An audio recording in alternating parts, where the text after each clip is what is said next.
तारखेला सकाळी 8 वाजतापासून 17 पार्लमेंटरी कॉन्स्टिट्युएन्सी याची मतमोजणी चालू होणार आहे. त्याबद्दल जे काही तयारीची आवश्यकता आहे ते सर्व तयारी पूर्ण झालेली आहे. मतमोजणी करण्यासाठी जे मनुष्यबळ लागतोय त्या सर्वाची एक ट्रेनिंग आपण ऑलरेडी 29 च्या दरम्यान केलेली आहे. आज आता सर्व जे मतमोजणी आपले मनुष्यबळ आहे त्या सर्वाचा ट्रेनिंग आता सुद्धा चालू आहे. रँडमायझेशन पहिला आणि दुसरा झालेला आहे. दुसरा रँडमायझेशन आज सकाळी 8 वाजता झाला होता. त्याच्यामध्ये कुठले अधिकारी कुठले कर्मचारी कोणती असेंब्ली कॉन्स्टिट्युएन्सीची मतमोजणी करणार ते या रँडमायझेशन मध्ये आपलं माहिती समोर आलेली आहे. उद्या सकाळी 5 वाजता थर्ड रँडमायझेशन होईल आणि त्याच्यामध्ये कुठली मनुष्यबळाला कोणता टेबल मिळेल ते त्या रँडमायझेशनच्या नंतर कळेल. सकाळी 8 वाजता आपण पहिले पोस्टल बॅलेटची काउंटिंग चालू करणार. त्याच्यामध्ये ETBPS ची स्कॅनिंग चालू करणार आणि त्याचे अर्ध तासाच्या नंतर आपण जे EVM मशीनचे जे काउंटिंग आहे ते चालू करणार आहोत. अंदाजित एक राऊंडला पहिला जे राऊंड असतो त्याला अर्ध तास ते 35 मिनिट लागतात आणि त्याच्या नंतरचे जे राऊंड असतात ते 15 ते 20 मिनिटांमध्ये काउंट होतात. जर सर्व गोष्टी व्यवस्थित चालली तरी कोणी आक्षेप घेतला नाही तर. असा जवळपास 6.5 तासामध्ये जर सर्व व्यवस्थित चालला, कुठली प्रकारची अडचण नाही आली तर तशी परिस्थितीमध्ये आपण 6.5 ते 7 तासाच्या आत आपलं काउंटिंग जे आहे ते संपवू शकतो.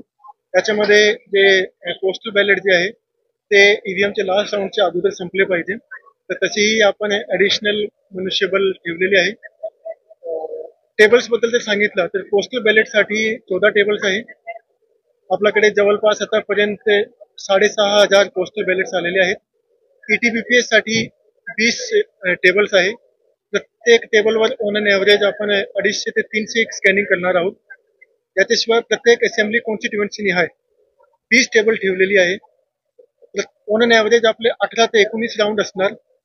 काही असेंब्ली कॉन्स्टिट्युएन्सीमध्ये 16 राऊंड असणार जसं की कोरेगाव आणि काही असेंब्ली कॉन्स्टिट्युएन्सी जिथे पोलिंग स्टेशन जास्त आहे तिथे 23 पर्यंत राऊंड जातील जसं की सतारा आणि वाई. तिथे आपले पोलिंग स्टेशन जे आहे ते 450 दरम्यान आहे तर तिथे 23 राऊंड असणार आणि बाकी काही ठिकाणी 16 राऊंड ऑन एन एव्हरेज आपण 18 ते 19 राऊंड करणार आहोत. हा सर्व तयारी आहे. सकाळी सर्व जे आपले कॅन्डिडेट्स आहे त्या कॅन्डिडेट सर्वांसोबत मीटिंग झालेली आहे. त्यांनाही सर्व माहिती दिलेली आहे की काय पद्धतीने ट्रेनिंग होणार. त्याचे जे काउंटिंग एजंट्स आहेत त्या सर्वांनाही त्याचे जे आयडेंटिटी कार्ड आहेत ते अप्रूव्ह करून देण्यात आलेले आहे. त्याचं जे मुवमेंट कशा पद्धतीने असणार तेही माहिती त्या लोकांना सांगण्यात आलेली आहे.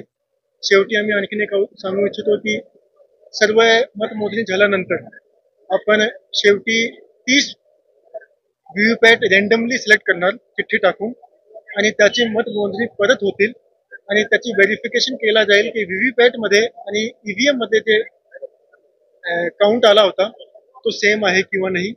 ते सर्व जे काउंटिंग आहे शेवटी व्हीव्हीपॅटची ते प्रत्येक AC निहाय आपण 5 करतो तर आपले पार्लमेंटरी कॉन्फरन्समध्ये ते 30 असतात.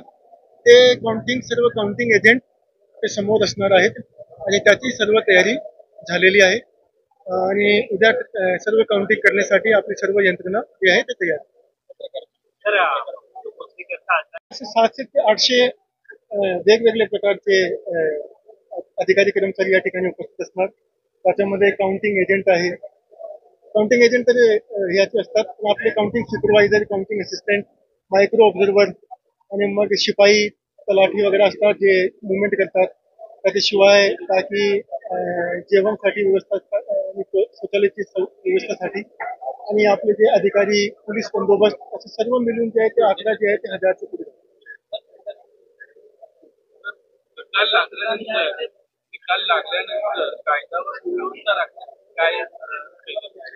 कायदा सुव्यवस्था राखण्यानंतर सर्वात महत्वाचं आहे की जेव्हा आम्ही सर्व कॅन्डिडेटची मिटिंग घेतली तर त्यांनाही आम्ही आवाहन केलेलं आहे की आपले सर्व जे कार्यकर्ता असतात त्यांना हा निरोप द्यावा, व्यवस्थित निरोप द्यावा की इलेक्शन मध्ये हार जीत चालतात. आणि सातारा जिल्हा जे आहे ते एक कल्चरल जिल्हा आहे.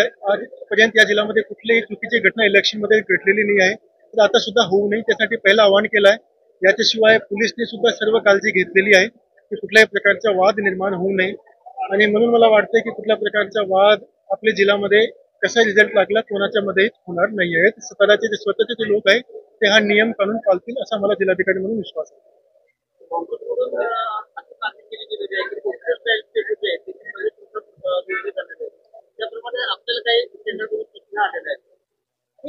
आपण सर्वात प्रथम पोस्टल बॅलेटची सुरुवात करतो.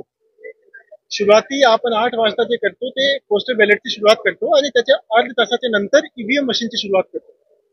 आणि नियम असा आहे की शेवटचा जे राऊंड आहे त्या राऊंडच्या अगोदर पोस्टल बॅलेटचं जे काउंटिंग आहे ते संपलं पाहिजे. तर त्याच पद्धतीने आपण काम करणार आहे. इलेक्शन कमिशनचे तेच गाईडलाईन्स आणि त्याच्या अनुषंगानेच आपण काम करू. तर पोस्टल बॅलेटची सुरुवात तिथूनच आपली होणार आहे.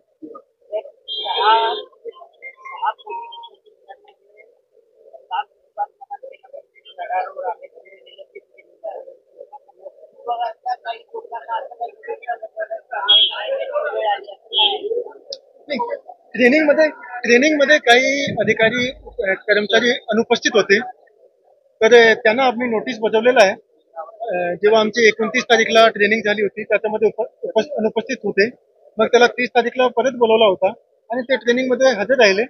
त्याच्यामुळे महसूल विभागामध्ये कुठल्याही अधिकारीवर कारवाई करण्याची आतापर्यंत काही अशी वेळ आली नाही आहे. त्याने सर्वांनी शिस्त पाळलेली आहे.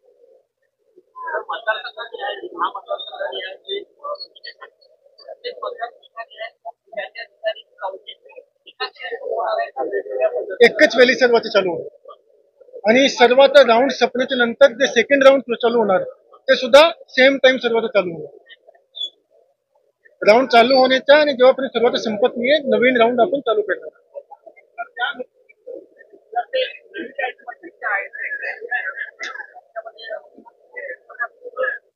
प्रत्येक असेंब्ली कॉन्स्टिट्युएन्सी वाईज 5 म्हणजे आपल्याकडे 30 व्हीव्हीपॅट मशीन आपण व्हेरीफाय करणार आहे आणि त्याचं जे निवड आहे ते आपण चिठ्ठी काढून करणार आहे.